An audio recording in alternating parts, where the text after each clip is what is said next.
All right, everyone. So this is week 2 of the AI Specialist Cert Study Group. I am going to be covering the Einstein Trust Layer week 2. My name is Meredith Stretz. I am a principal consultant at Optima, and I'm excited to show you this information today. So picking up where Joyce left off last week, forward-looking statement is I do not work for Salesforce. I am sharing information about some features that you'll want to make sure that you're reading all of the Salesforce latest and greatest before you buy anything. I'm going to stop presenting real quick because I just remembered that I want to look at my script. So one sec. I'm having an off day. Presenter view. Okay, now we'll start again. See, you don't have to be perfect to do these things.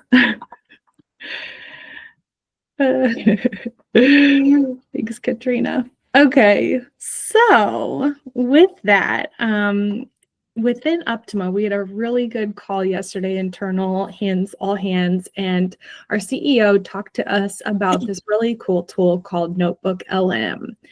So I don't know about you, but I'm a very visual person, and some of this content is really technical, and I'm trying to, I often play a functional role on my projects. So I tried to think about how I could bring a functional story into this concept.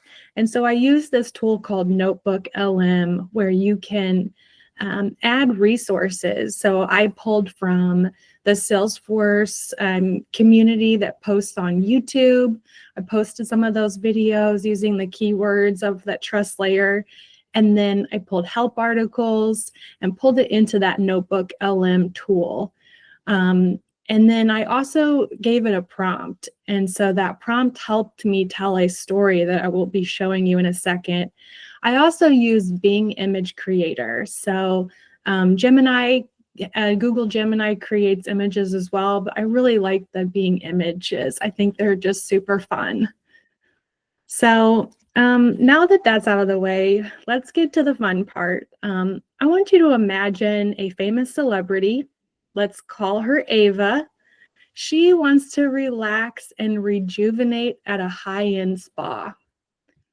Ava, like any Salesforce user with sensitive data, needs to be sure her personal information remains private.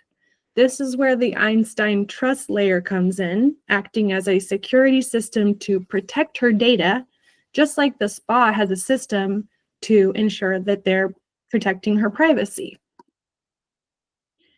So before we dive into the new material, I want to recap what we covered last week. Think of it as laying the foundation for a very secure building. We discussed how the Einstein Trust Layer ensures that generative AI is both secure and trustworthy. We also talked about what happens before we even send anything to an LLM. This is the prompt journey, which is the very first part of the Einstein Trust Layer process. So here's a quick overview of that critical preparation. So the prompt is the starting, it's where the journey starts. It's like a set of instructions that you give to AI to get a specific response. So it really needs that prompt really needs to be clear, concise, and free of sensitive data. So think about it in the sense of Ava. She's hanging out in her fancy mansion. She has made an initial request to the spa, like a prompt to an LLM. She might ask for a massage, facial, access to the sauna. She doesn't want to share her information like her address or personal preferences, like allergies to a staff member. So the spa, like the Einstein Trust Layer, knows that it needs to keep Ava's sensitive data safe. The secure data retrieval and dynamic grounding, that is what I'll be covering next. So that is before Ava even enters the spa, her information is retrieved securely from the system. The spa uses only the information that they need and they've been granted permission to access. The spa attendant checks the system, fetching only what's necessary for the treatment she booked, like her name, scheduled services, special requests. This is like the trust layer's secure data retrieval, only pulling necessary data from Salesforce, respecting user permissions and access controls. The information is dynamic, pulled at the time of the visit, much like the trust layer using real-time data. This is also known as retrieval augmented generation, or RAG. We hear that a lot at Optima, RAG. So data masking, talking about, you think about your data masking as your privacy measures. So when Ava's information is being processed, her sensitive details are masked and she's given a number, similar to how the trust layer replaces sensitive data like names and addresses with placeholders. So the spa could use a code or placeholder like guest number 7 when referring to her on their work system. This ensures that even if staff members see her information in the system, her details are protected. So this is like data masking within the trust layer, protecting the celebrity from exposure of sensitive information. The next concept is the prompt defense. So think of the prompt defense as spa policies. So the spa has strict policies in place to prevent any misuse of information. Just like the trust layer's prompt defense, for example, they ensure that no unauthorized person can access or alter client information. They make sure all the staff follow the rules of the spa to keep it secure. System policies, like those in the trust layer, ensure that things at the spa operate as expected, and this prevents any unintended or harmful activities. So now that we've recapped how the prompt is prepared, let's move on to the next key component, the LLM Gateway.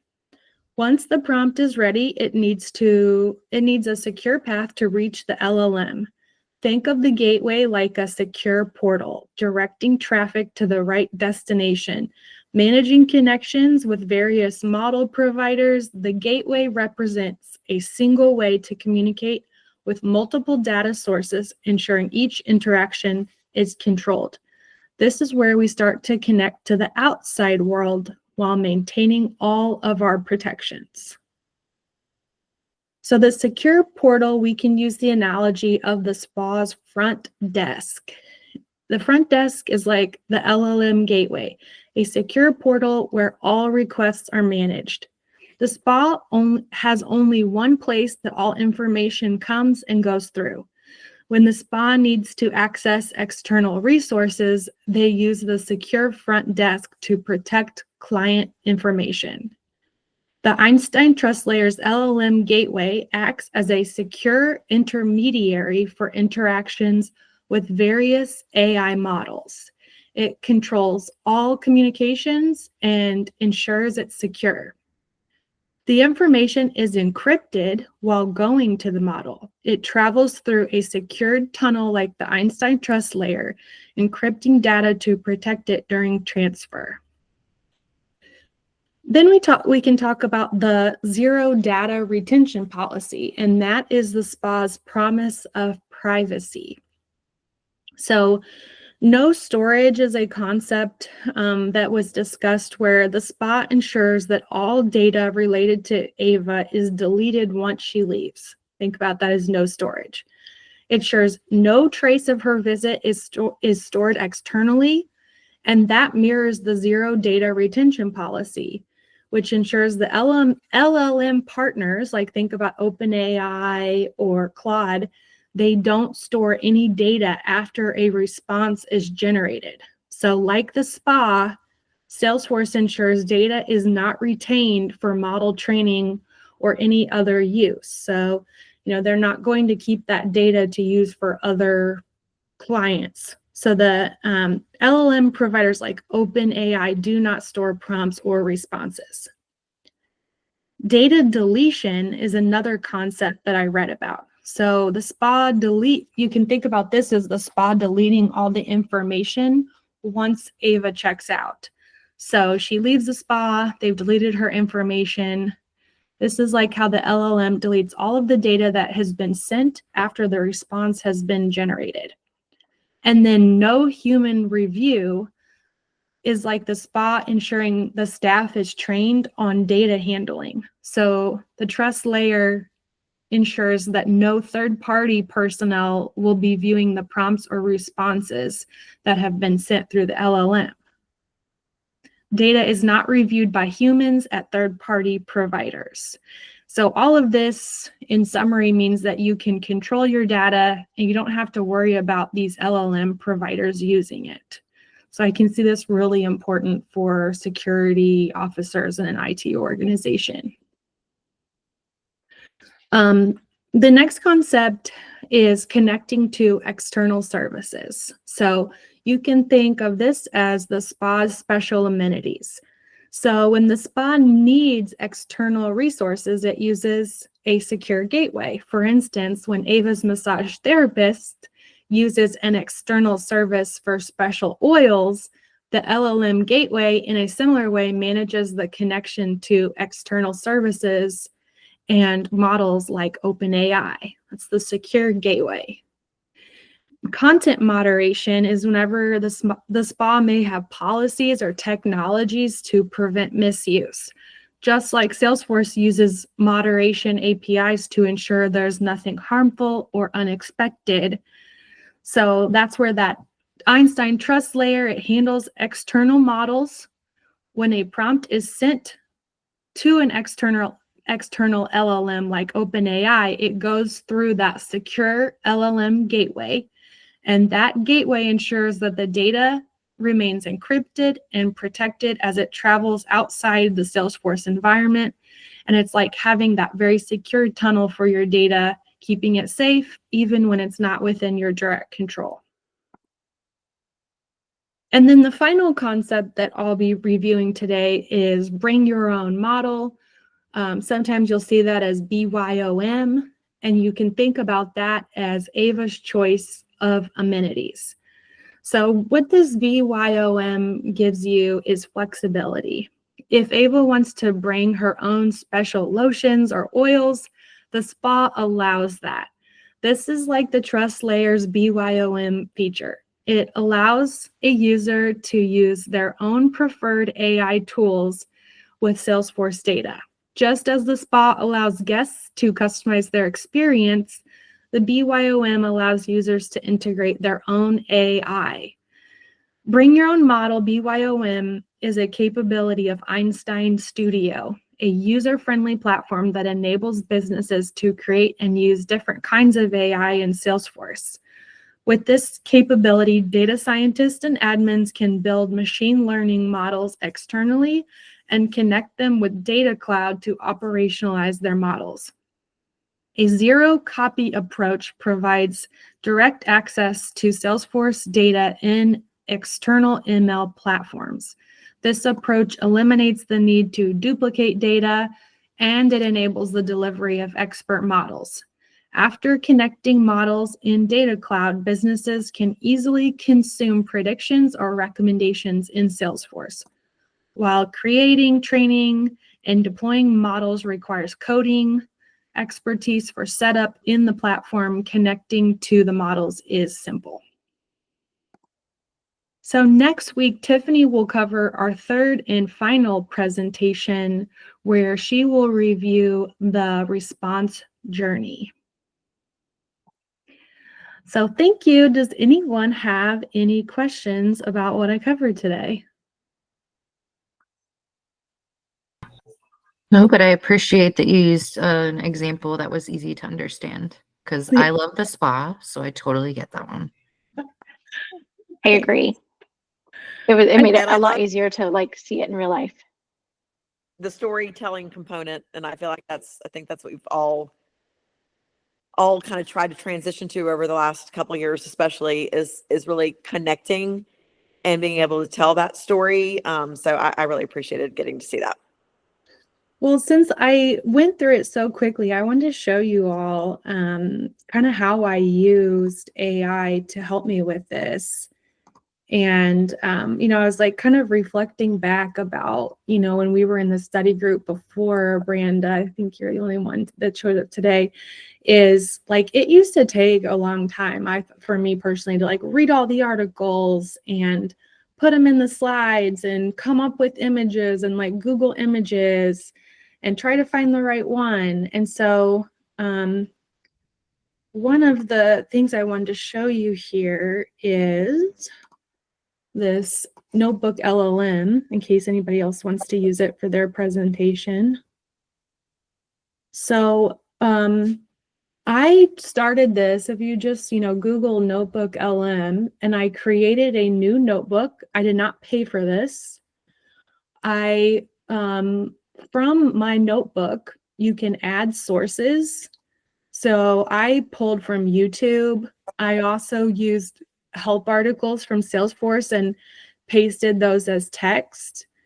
So you're adding your content there. And then I gave it a prompt. I had to do a few different ones, but I said, give me a story, take this information but ground it in which is kind of one of our terms, right? Grounding. Ground it in a story and correlate between between going to the spa as a celebrity. So and then like even before that prompt, I think I had gone to Claude or Anthropic Claude and asked it like, this is the demographics of my study group. Help me come up with something that would be, entertaining for this audience. And I was like, women and, so I feel like that's kind of where it went with that. But I'm like, I thought this was fun too, the spa.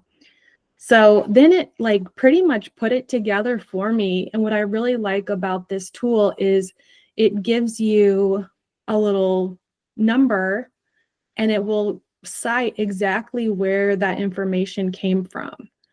The other thing I prompted it with is I said, tell me the slide, like the content for the slide, but also give me a script. And so, that just took a lot of the guesswork out of it. And then I went to, it also does these podcasts, which are really cool. I think Mariah, you had mentioned like your audio learner and you like to listen to things. So this is pretty cool. You can listen to a podcast about the content. And the other thing I wanted to show was that I guess it's pretty self-explanatory, but being image creator, put in your little prompt. I think you get like so many tokens. I haven't paid for that either. And it gives you really cool, fun images. Sometimes they're so weird and off, but it's a lot of fun. So I hope this is helpful, totally make it your own. But if you're like me and you're, 40 hours on your projects and you're really busy and got family life, this will save you some time. Yeah, that notebook saved me 13 hours of listening to recordings. I would love to hear more about that. If you can talk about it on this call, or we can shut off the recording too, if it's more. Yeah, I'll share. So I took the transcripts for the calls and I uploaded them, and then I had to do an analysis of what are the key points of what we were building out and what were pain points for the client, all those type of things. So I could kind of start getting just some insight on them. And then from there, I went forward with, well, what are the, things that they need to learn that the client said, and just little things like that. I can't remember every single thing, but I did do it and it was very successful. But the other piece was the little number that brings you the citation. That was super helpful. So I could go back and look at that source material, because as much as I appreciate AI, sometimes the transcript is not completely 100% either. So this gives me more context, a little bit more control around what's happening. Then I had to do the podcast because I was like, well, I'll just try that while I'm here. And that was very cool, super digestible. I think 13 hours is too long, but for the everyday thing, I think it's a really great use of that tool to make it entertaining even for you, even if you're not going to disseminate it for just you. So I think it's really great. Totally. Thanks for sharing. My pleasure. I overshare sometimes, so I'll just stop here. Does anyone else have any shares or, things they're using with the AI lately? Before we adjourn? I did find the Salesforce help website is now utilizing Agentforce. And so I had asked it just some very basic questions like, tell me about Sales Dialer.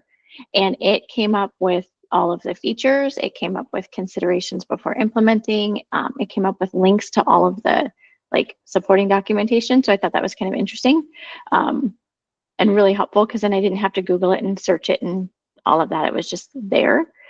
So nothing creative, but just a fun resource that I wanted to share with the group when I was studying for different things last night. Thanks, Sabrina. All right. Well, I will stop the recording and